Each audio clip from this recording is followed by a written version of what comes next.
우리 새가족분들께서 신앙생활을 하실 때 가장 중요한 것이 무엇이냐면 성경인데요. 결국에는 저희가 뭘 믿는 거냐면 성경에 있는 말씀을 믿는 게 하나님을 믿는 것입니다. 그렇다면 이 성경의 기록 목적이 무엇일까요? 오늘은 그 첫 번째 나눠보도록 하겠습니다. 오늘 읽었던 말씀을 보면요. 성경이 기록된 목적이 있다고 했습니다. 이 책을 기록한 이유는 너희로 하여금 예수가 하나님의 아들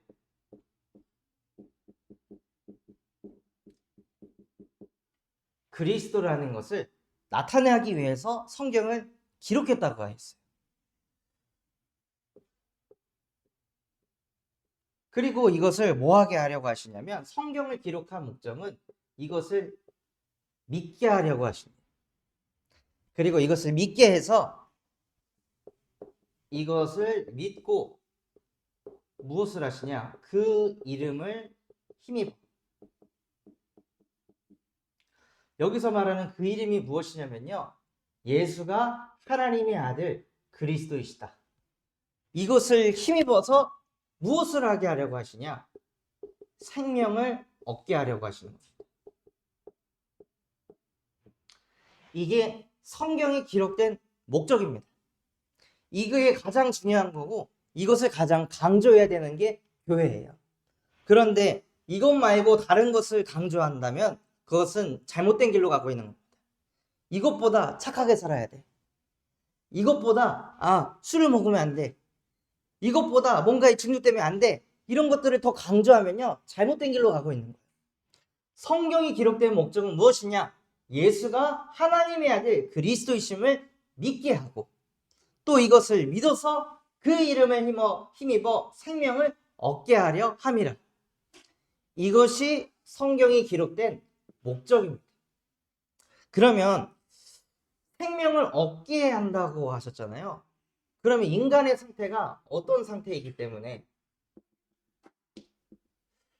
하나님께서 생명을 얻게 하려고 이 땅에 성경을 만드셨을까요? 에베소서 2장 1절에 보면요. 허물과 죄로 죽었던 인간의 상태가 어떤 상태냐면 허물과 죄로 죽은 상태예요. 만약에 인간이 살아있는 상태였다면 생명을 얻게 하려고 이 땅에 예수 그리스도를 보내시지 않았겠죠. 근데 인간이 죽어있는 상태라는 거예요. 뭐가 죽었냐? 영혼이 죽어버렸다는 거예요. 영혼이 죽어있으니까 죽은 상태에서 시간이 계속 지나면 어떻게 되죠? 나무가 죽었어요. 죽은 상태에서 그 나무가 시간이 가면 갈수록 어떻게 되나요? 썩어갑니다. 네. 사람도 마찬가지예요. 사람이 지금 여기에 지금 저희의 영혼 속에 생기가 들어가서 생명이 돼서 지금 막 활동을 하는데 영혼이 떠나가면 어떻게 되냐? 썩어가는 상태. 몸이, 육신이. 그런데 썩어가기 때문에 뭐가 썩어가냐? 마음이 썩어가요. 생각도 썩어가고 몸까지도 썩어가는 상태가 오는 거예요. 왜냐? 영이 죽었으니까. 영에서부터 모든 것이 시작되는데 영혼이 죽어 있으니까요. 생각과 마음이 썩어가는 거예요. 그러니까 자꾸 생각이 불안한 상태, 무서운 상태, 두려운 상태, 자기도 모르게 상태가 계속 흘러가는 거죠. 저도 하나님 떠나가지고 영이 죽어있는 상태 속에 있으니까 어렸을 때 부모님이 뭐 신방 갔다 온다고 하셔가지고 늦게 온다고 하셨어요. 그런데 전화를 했는데 엄마가 전화를 안 받고 아빠도 전화를 안 받고 이러면요 마음에 막 불안이 몰려요. 교통사고 나서 돌아가신 거 아닌가? 잘못된 거 아닌가? 계속 염려하는 생각이 걱정하는 생각이 계속 들어가지고 나중에는 엄마 아빠 올 때까지 두려워가지고 울고 있는 거예요. 그래서 엄마 아빠 왔을 때 왜 전화를 안 받냐고 왜 이렇게 사람을 걱정시키냐고 하면서 엄마 아빠한테 막 짜증내고 승질내고 누가 불안을 가져다 준 게 아니라 그냥 나 혼자 나도 모르게 그냥 불안한, 두려운 거예요. 왜냐? 영이신 하나님이 나와 함께 하심이 누려지질 않으니까, 영이 죽은 상태니까 내 마음과 생각이 썩어 문드러져 가지고 자꾸 불안한 생각, 이상한 생각, 우울한 생각을 나도 모르게 계속하는 거예요. 그냥 썩어가니까 어떤 상태까지 되냐? 나중에는 아픈 상태가 되는 거예요. 아픈 상태 속에 있으면요, 사람이 어떻게 되냐면 예민해져요. 날카로워져. 그러니 누가 나를 그렇게 막 건든 것도 아닌데 이상하게 나도 모르게 자꾸 예민하고 날카로워가지고 사람한테 말을 해도 자꾸 찌르고 상처를 주고 막 민감하게 반응을 하는, 아무것도 아닌 걸 가지고 나도 모르게 막 화가 나고 짜증이 나는 그런 상태로 나도 모르게 가는 거죠. 영이 죽어서 내 상태가 썩어 문드러져 가고, 이게 자꾸 썩어가니까 나중에는 이 고통까지 찾아오는 상태에 놓이니까 자기도 모르게 예민해지고 날카로움이 계속 오는 거예요. 그러면서 썩은 상태 속에 있으니까 이거를 또 남에게 보여주고 싶지 않아서 무슨 상태가 되냐? 포장하는 상태가 돼요. 아무 일 없는 척, 괜찮은 척, 자기는 거룩한 척, 교회를 다니니까 나는 이제 성스러운 척 하면서 자꾸 자기도 모르게 포장하면서 거짓된 인생을 사는 거죠. 그런데 이게요, 죽은 상태 속에 있잖아요. 그러면 이 나무가 열매를 맺었는데요, 이 뿌리가 죽은 상태가 되면 어떻게 되죠? 이 나무의 기둥 썩어가기 시작하고요, 이 썩은 게 점점 퍼져가지고 이 열매까지도 썩어 문드러지게 됩니다. 즉 무슨 뜻이냐면요, 나의 영이 죽은 상태에 있으면 죽이는 상태가 됩니다. 누구를 죽이냐? 후대를. 나도 모르게 후대 잡는 거예요. 내가 평안이었고 내가 아프고 나도 모르게 자꾸 예민하고 날카로움이 서 있으니까 나도 모르게 자꾸 후대가 뭔가 잘못하고 실수했을 때 그거를 안아주고 품어주고 기다려주기보다 너 왜 이렇게 했어? 너 이렇게 하지 말라고 했잖아 하고 자꾸 죽이는 상태가 되는 거죠. 이렇게 하지 마, 이렇게 해 하고 자꾸 후대를 억압하는 상태가 되는 거예요. 그리고 후대뿐만이 아니라 주변에 있는 가족들에게도 나의 뿌리가 죽어 있으니까 자꾸 나고하는 게 죽이는 말, 죽이는 눈빛, 죽이는 선택, 이게 나도 모르게 계속 쏟아져 나오는 거예요. 그러면서 나중에는요, 영원한 죽음을 맞이하는, 죽어서 지옥을 가게 되는 그 상태에 놓이게 됩니다. 모든 사람이 이 상태 속에 살아갈 수밖에 없기 때문에 하나님께서 이 땅에 예수가 하나님의 아들 그리스도이시다, 이분을 믿을 때 그 이름에 힘입어 죽은 영이 생명을 얻게 돼서 구원을 받게 될 것이다 하고 성경을 기록하신 거예요. 왜 인간의 상태가 이렇게 되었냐면요, 인간의 창조 원리를 아셔야 돼요. 계속해서 저희가 반복적으로 듣는 게 뭐냐면 창세기 1장 27절, 원래 인간은 하나님의 형상대로 창조된 영적 존재라는 거예요. 그래서 우리는요, 영이신 하나님과 함께하도록 창조가 되었습니다. 이것을 계속 기억해야 되는 거예요. 제가 아들이 있는데 이 필리비가 제 아들이잖아요. 근데 아들한테 엊그제 한 일주일 전에 아들이라고 한번 말했어요. 그러면 저도 일주일 전에 아들이라고 말했으니까 다시 아들이라고 얘한테 아들아 라고 안 부르나요? 아들을 알고 있는데 계속 아들아 아들아 아들아 하고 부르는 거예요. 그게 그 아이의 정체성이니까. 인간도 마찬가지예요. 하나님께서 우리를 하나님의 형상인 영적 존재로 창조하셨다는 걸 계속 듣고 말하고 선포해야 이게 각인된다는 거죠. 그리고 이 인간을요, 영적인 존재로 영을 만들고 그 다음에 창세기 2장 7절에 보면 하나님이 땅의 흙으로 사람을 지으셨다고 했어요. 그럼 땅으로 만들 수 있는 건 영혼이 아니라 육신이잖아요. 땅의 흙으로 육신을 만드시고 그 다음에 그 코에 생기를 불어넣어서 뭐가 되게 하셨냐? 생명을 가진 영혼, 생명이 된지라. 이렇게 사람을 창조하셨다. 육신의 껍데기만 만든 게 아니라 그 껍데기 속에 하나님이 그 코에 생기를 불어넣어 생명이 되게 하신 거예요. 이게 원래 인간이에요. 그렇게 인간을 창조하시고 하나님께서 창세기 2장 17절에 동산에 있는 모든 나무의 열매는 먹어도 되지만 동산 중앙에 있는 선악과는 먹지 말아라.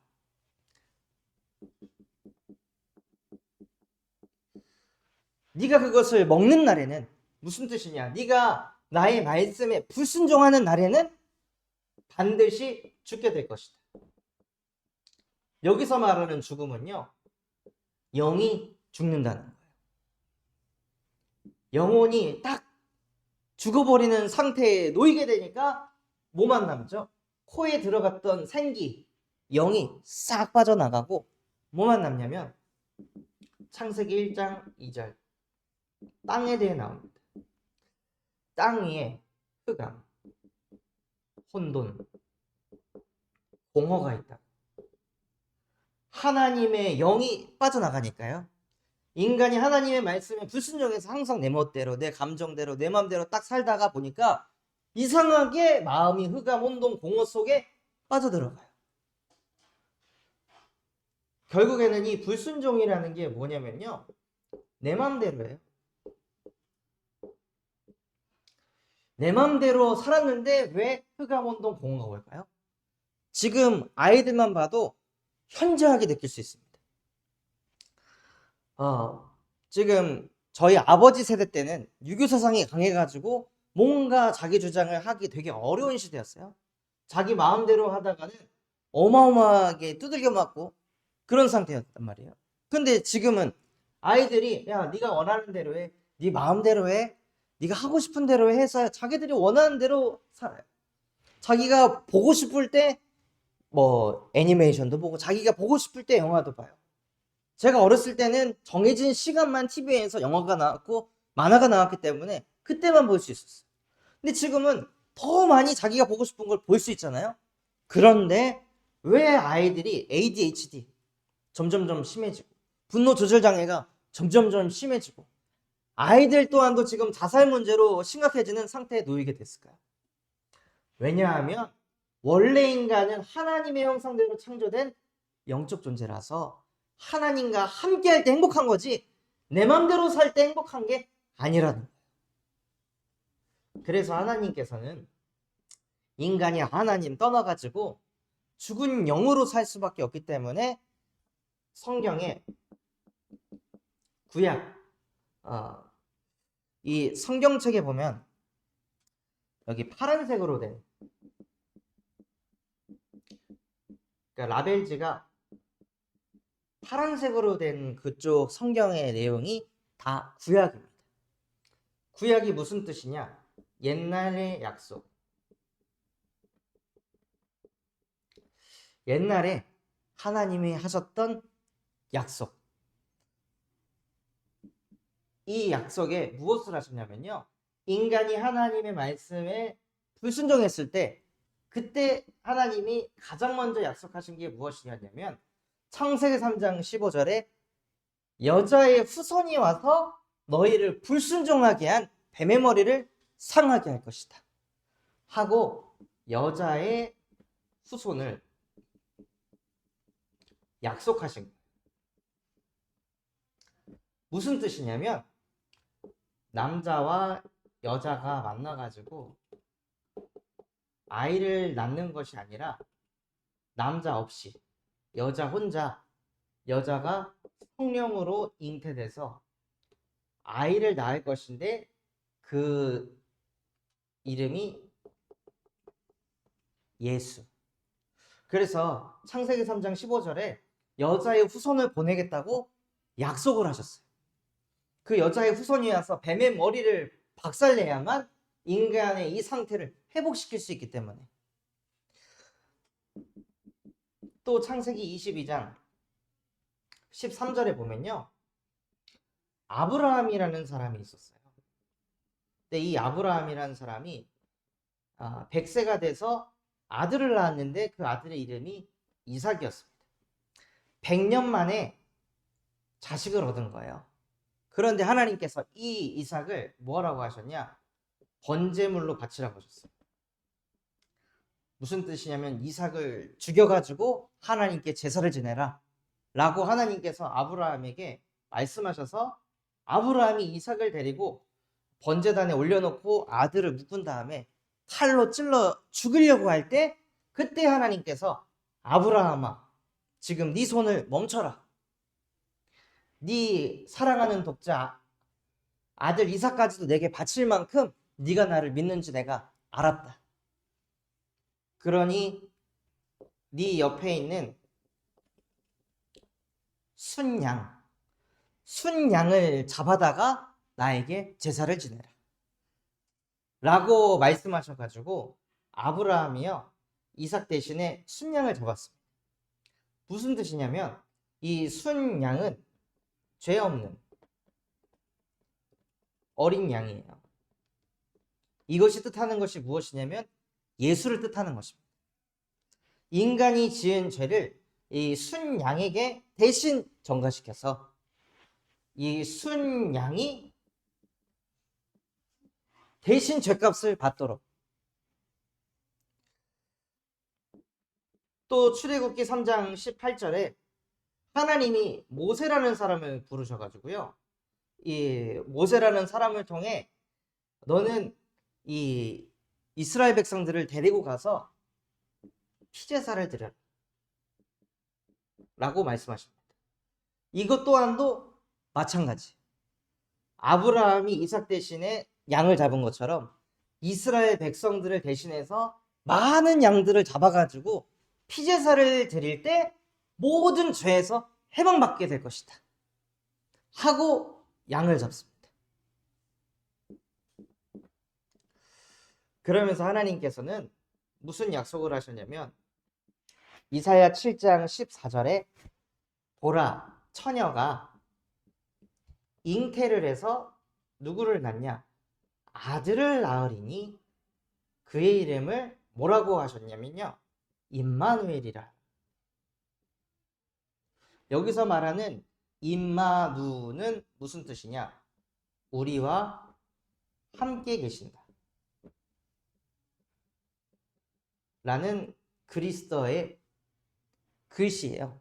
그래서 이 뜻을 풀이하면, 한국말로 풀이했을 때 우리와 함께 하신다. 그런데 여기서 뒤에 나오는 엘은 무엇이냐? 엘은 하나님입니다. 그래서 임마누엘의 뜻은 무엇이냐면요, 하나님이 우리와 함께 계신다. 누가요? 처녀가 잉태하여 아들을 낳으리니 그의 이름을 임마누엘이라 하리라. 하나님이 이 아들과 함께하기 때문에 그 아들과 함께하는 사람들은 하나님과 함께하는 응답을 받게 된다는 거예요. 그래서 이 구약에 무슨 약속을 하셨냐면요, 여자의 후손을 보내겠다고 약속하시고 그 여자의 후손이 대신 이 양과 같이 죄를 뒤집어 쓰고 모든 죄를 짊어지고 그 죄를 살 것이다.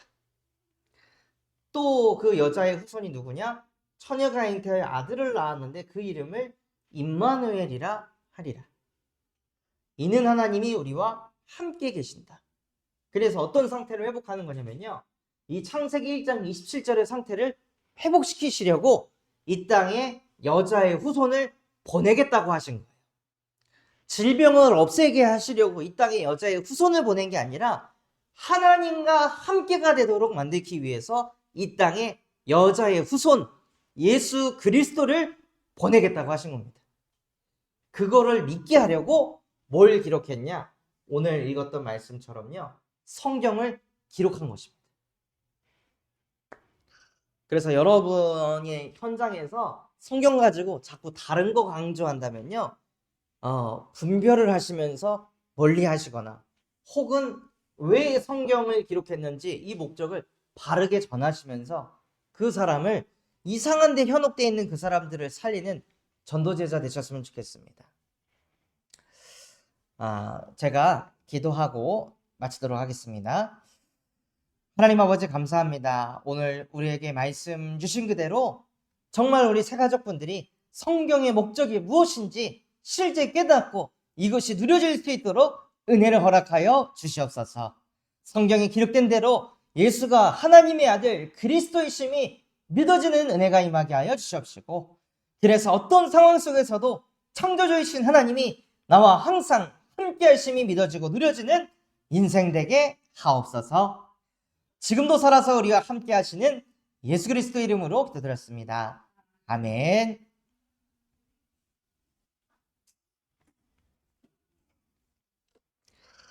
오늘 이 예배 시작이 늦어가지고 못했었는데요.